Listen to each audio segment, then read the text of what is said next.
Hello everyone, Steve Witts here, joined by Kevin Harper for the latest All Sports betting pod.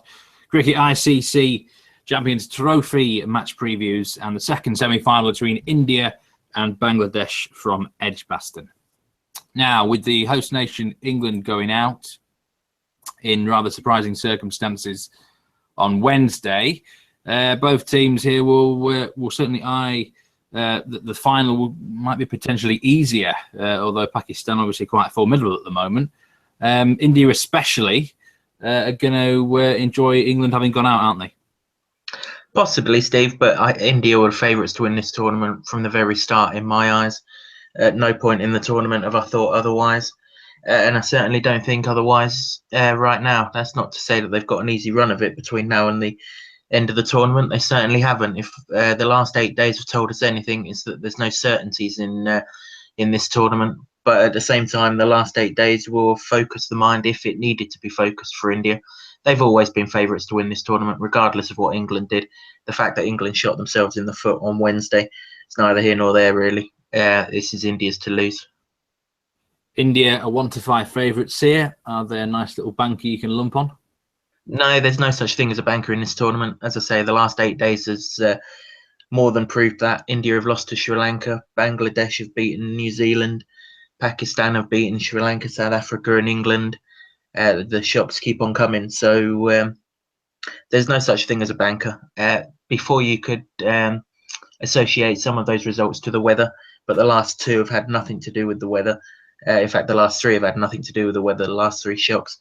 So yeah, there's no such thing as a certainty. Bangladesh have got a habit in ICC tournaments of running India close. So India, I still expect India to win this game, but I don't expect them to win it by a landslide like some judges are foolishly predicting. Yeah, India, there's no real surprises about India, is there? We know their batting is going to be pretty good. Their bowling can be a bit flaky at times, but their batting's so strong. Bangladesh, on the other hand, they have actually batted a lot better than most people expected in this tournament. Do you expect them to continue to rack up the runs today? Yeah, they've not batted any better than I expected them to, Steve. I expected them to be a perfectly good batting side right throughout the competition. It was their bowling that I always had the issues with. And alternatively, I always thought India's bowling would be okay in the competition. It was their batting that I had worries about, and I still do have worries about it if indeed their top three fail. But I'm not convinced they're going to fail in this game. Maybe when the final comes along, if they're in it, that'll be an issue. But I don't see any reason why Bangladesh won't score good runs here. Neither of these two sides are going to do what England did and throw themselves back 2 years to a style that don't work. They play modern cricket, these two teams. They both go out, they go and hit the ball. They look to hit the ball. It's the way you have to play modern one-day cricket these days. Pissing about with strike rates like at 70% like England did just doesn't cut the mustard. And we saw that emphatically on Wednesday. So if these two sides did need a reminder of that, and I'm sure they didn't because they're both perfectly good at this format of the game, then they had it. So there's no surprises here. The best team on the day will win the game. That doesn't necessarily mean to say that's going to be India just because they're the better team on paper. But if they are the better team on the day, they will win the game. But we're not going to get no surprises with styles or anything like that. They're going to play the same way as they've played throughout the tournament. Neither should change. They're both here on merit. They're both playing very good cricket. And as I say, the best team will win. Over 530.5 runs. That is your main selection for the game. And I mean, like you just said there, you expect both to contribute to this line pretty well, don't you? Yeah, absolutely. There's been high scoring matches between these two in the past. They're no stranger to each other. They meet quite a few times. Previous tournament, the Asia Cup, they've regularly met. Bangladesh are now at such a status that they're starting to meet in ODI series as well. So there's no fear for Bangladesh in this game. Yeah, okay, India are a really good bowling side, very good bowling side, in fact. But so were New Zealand, England, and Bangladesh were well on course to score 300 against both of those. So that's not a problem. Edgbaston, in terms of the three pitches that are used in this tournament, the best wicket of the three. I'm not going to go as far as to say that it's the best wicket in the country, although to be fair, it's one of them. Wouldn't get my vote over sort of Trent Bridge. the Ageas Bowl, Old Trafford, those kind of places. But in terms of this tournament, certainly the best wicket. Okay, if you look at the scores that have been on this ground in this tournament previously, they've all been kind of low scoring, but really and truly we've got to scratch them off because they've all been rain affected, all 4 matches, although even the last match had 64 boundaries in it, so it wasn't exactly low scoring, and it would have had well over 550 runs had the rain not have arrived. No such issues with rain on Thursday, Steve. The weather's absolutely perfect. I don't believe it's a used wicket for this game. I think they've managed to save a wicket, for this game, which will probably mean that 1 boundary is going to be within range. And I'm expecting a high-scoring game. I'm expecting a high-scoring game, whether India bat first or second. Obviously, we would be beneficial if they bat first and really rack up the runs.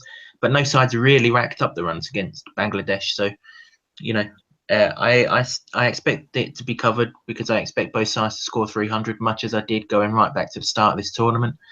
And the one that scores 1 more will win. Yeah, over 530.5 runs there. That's at Bet365. Now, top Bangladesh batsman, you're going to be going with Shakib Al Hassan, who was in pretty good form last time out, wasn't he? He's a class act, isn't he? I've mentioned that right at the start of this podcast. He was always going to be their kind of linchpin player who needed to have a big tournament if they were to have a big tournament. And he certainly came to the party in what was effectively a knockout game against New Zealand. Okay, they could still have been knocked out themselves, but they were certainly out if they'd lost that game. And he's got a good record against India as well. He made a couple of half centuries in an ODI series against them a couple of years ago. And a few decent cameos around that. That's no surprise either. He plays in the Indian Premier League quite regularly. He'll have faced all of these bowlers when playing for Kolkata Knight Riders. He'll know what to expect. He's also played in England enough, played at Worcestershire and the like, so he'll have experienced cricket at Edgbaston, even though this is Bangladesh's first game there. So yeah, I expect him to go well. I don't expect Bangladesh to be savage like they were in a warm-up game against India where they got shot out for 80 odd. That won't be this case. So someone's going to have to score big to win this, and the chances are that will be Shakib. Any decent prices in the top India batting lineup? I mean, not really, but you can't look beyond the top 3, can you? I mean, one of the top 3 is going to get, if not all 3. You know, they're all in fantastic form. Obviously, Shikhar Dhawan, leading run scorer in the competition.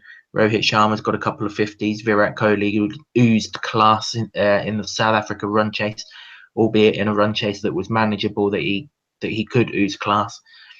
But really, after that, you know, sort of Yuvraj is a bit hit and miss, and the rest of them have barely had a dig. So it's impossible to look beyond the top 3, really, especially as Bangladesh haven't really had the knack of getting early wickets in this competition. So with a bit of luck, Shikhar Dhawan bangs 200 or something, and everyone will be happy. Yeah, he's looking good at the moment, Shikhar Dhawan, I must say. Let's hope we can get a few in this game. So just the 2 picks for the match, over 530.5 runs, and Shakib Al Hassan, top Bangladesh batsman. That's as big as 6.50 there.